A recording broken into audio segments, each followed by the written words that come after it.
సనాతన ధర్మం గురించి మాట్లాడుతున్న పవన్ కళ్యాణ్ని నరికేయాలి, సనాతన ధర్మంలో ఉన్న వాళ్ళందరూ కూడా దుర్మార్గులు అనేలాగా ఈ మధ్య ఒక పాస్టర్ నోటికొచ్చినట్లుగా మాట్లాడిన వైనాన్ని మనం అందరం గమనించాం. అయినా కూడా నిద్రపోతున్న సెక్యులర్ హిందూ సమాజాన్ని కూడా చూస్తూ ఉన్నాం. కోవా బంద్ థీమ్తో ఉన్నటువంటి సెక్యులర్ సమాజం మనది. అలాగే ఈ అంశం మీద ఇంతవరకు నాగబాబు గారు స్పందించినట్లుగా కూడా నాకు తెలియదు. అది పక్కన పెడితే ఈ వైసీపీ అధికార ప్రతినిధి కన్వర్టెడ్ క్రిస్టియన్ అయినటువంటి లక్ష్మణ్ రావు అనే వ్యక్తి ఒక స్టూడియోలో మాట్లాడుతూ బ్రిటిష్ వాళ్ళని తెగ పొగిడేస్తా ఉన్నాడు. ఒక్కసారి ఆ వైనం, అదే ఆ దరిద్రం చూద్దాం. అదేమంటే బ్రిటిష్ వాడు చరిత్రని మంచి చేశాడు, భారతదేశం చరిత్రను తిరగరాసిందంటారు. మీరు తప్పుగా అనిపించట్లేదా? కనీసం సిగ్గుగా అనిపించట్లేదా మీకు? ఎక్కడ విషయం నేను మళ్ళీ చెప్తా ఉన్నా, చెప్పండి. ఇండియాకి బ్రిటిష్ వాళ్ళు 200 సంవత్సరాలు పరిపాలించిన తర్వాత మన భారతదేశానికి చాలా నేర్పించి వెళ్ళారు. మన భారతదేశానికి అనేక రకాలుగా ఉపయోగపడి వెళ్ళారు. మన భారతదేశంలో కట్టినటువంటి కట్టడాలు కానీ, వాళ్ళు వేసినటువంటి ఫ్లైఓవర్లు కానీ, బ్రిడ్జ్లు కానీ ఇప్పుడు దేనికేశారు అంటే కొల్లగొట్టిన సొమ్మంతా తీసుకుపోటాక ఎందుకు వేశారు? మన సొమ్ముని గట్ట వాళ్ళు తీసుకెళ్ళలేదు. ఎందుకు అంటే కూడా మీరు మాట్లాడతారు చిన్న పిల్లల్లాగా. మరి మీకు ఇచ్చేసి వెళ్ళారా? మీ ఇంట్లో దాచుకున్నారా? మీరేమన్నా మీ తాత ముత్తాతలకి ఏమైనా ఇచ్చేసి వెళ్ళారా? ఒకటి మీరు చెప్పాలి. భారతీయులందరూ చూస్తున్నారు. లక్ష్మణరావు గారు, మీరు మాట్లాడే విధానం కరెక్ట్ కాదు. మీరు మీ తాతగారికి ఆ బ్రిటిష్ వాళ్ళు మీ తాతగారికి ఇచ్చేసారా? కాదండి, బ్రిటిష్ వాళ్ళు మీ తాతగారికి ఇచ్చేసి వెళ్ళారా? ఈయన అంటున్నాడు, మీరెవరండి మాట్లాడడానికి, మీరెవరండి నాకు చెప్పడానికి నేను ఎలా మాట్లాడాలో అంటే, నువ్వు భారతదేశంలో ఉండి బ్రిటిష్ వాడిని పొగుడుతా, నువ్వు భారతదేశంలో ఉండి పాకిస్తాన్ వాడిని పొగుడుతా, వాడిని వెనకేసుకొస్తా, వాడిది ఇంకేదో షుగర్ వేసుకొని ఇంకేదో చేస్తా అంటే ఇక్కడ ఎవడు ఊరుకోడు, ఆక్షేపిస్తాడు, అడుగుతాడు. ఇంకా శృతి మించిపోతే చట్టపరంగా కూడా చర్యలు తీసుకోవచ్చు. ఇక్కడ ఈ లక్ష్మణ్ రావు అనే వ్యక్తి కన్వర్టెడ్ క్రిస్టియన్ అని చెప్పేసి ఈ పోస్ట్ ఆధారంగా నేను చెప్తున్నాను. పవన్ కళ్యాణ్ గారి పైన ఒక పాస్టర్ చేసినటువంటి వ్యాఖ్యల్ని ఖండించాలి.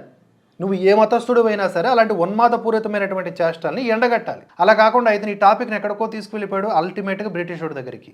బ్రిటిష్ వాళ్ళు అంటే వీళ్ళ తండ్రులు, బ్రిటిష్ వాళ్ళు వీళ్ళ తాతలు, బ్రిటిష్ వాళ్ళే అన్నిటికీ వీళ్ళకి మూలం అన్నమాట. ఇది ఒక బ్రెయిన్ వాష్ గ్యాంగ్. వీళ్ళు అయిపోయారు, చేస్తూ ఉంటారు కూడా. ఎందుకు అంటే బ్రిటిష్ వాడు మనకి ద్రోహం చేశాడు, మనల్ని అణచివేశాడు, మనల్ని బానిసత్వంలోకి నెట్టేశాడు, మనల్ని విడగొట్టాడు, పడగొట్టాడు. తద్వారా మన శవాల మీద వాడు ఎదిగాడు. ఎంతోమంది స్వాతంత్ర్య సమరయోధుల్ని దారుణంగా చంపాడు. జలియన్ వాలాబాగ్ ఉదంతం ఒక్కటే చాలదా బ్రిటిష్ వాడి యొక్క దురాగతాలని చెప్పడానికి? మన యొక్క భగత్ సింగ్ని ఏ విధంగా ఉరితీశారు అనే ఘటన నెమరు వేసుకుంటే తెలియట్లేదా?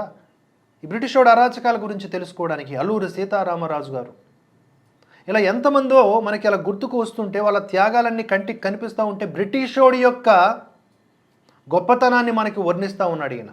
కారణం ఏమిటి? మతం మారాడు. మతాల్ని ఎలా మారుస్తారు అంటే ముందుగా ఈ బ్రిటిష్ వాడి మతం కదా ఇది. బ్రిటిష్ వాడి మతంలోకి వెళ్ళాలంటే ముందుగా బ్రిటిష్ వాడి మీద సాఫ్ట్ కార్నర్ ఉండాలి కదా. వాడు ట్రాక్లు వేసాడు, ఇంకేదో వేసాడు, వీడికి ఇంకేదో పెట్టాడు అని చెప్పుకోవాలి. చెప్పుకోకపోతే వాడి మీద సాఫ్ట్ కార్నర్ ఉండదు, వాడి మతంలోకి మనం వెళ్ళాలనేటువంటి ఎంతూజియాజం కలగదు. ఇలాంటి బ్యాచ్ అందరూ కూడా మన తెలుగు రాష్ట్రాల్లో, మన దేశంలో తిష్ట వేసుకొని కూర్చున్నారు. వీళ్ళకి దేశం పట్ల, ధర్మం పట్ల ఏమాత్రం కించిత్ మర్యాద ఉండదు. పైపెచ్చు అంత ఉన్మాదంగా మాట్లాడేటటువంటి పాస్టర్లను వీళ్ళే పెంచి పోషిస్తూ ఉంటారు.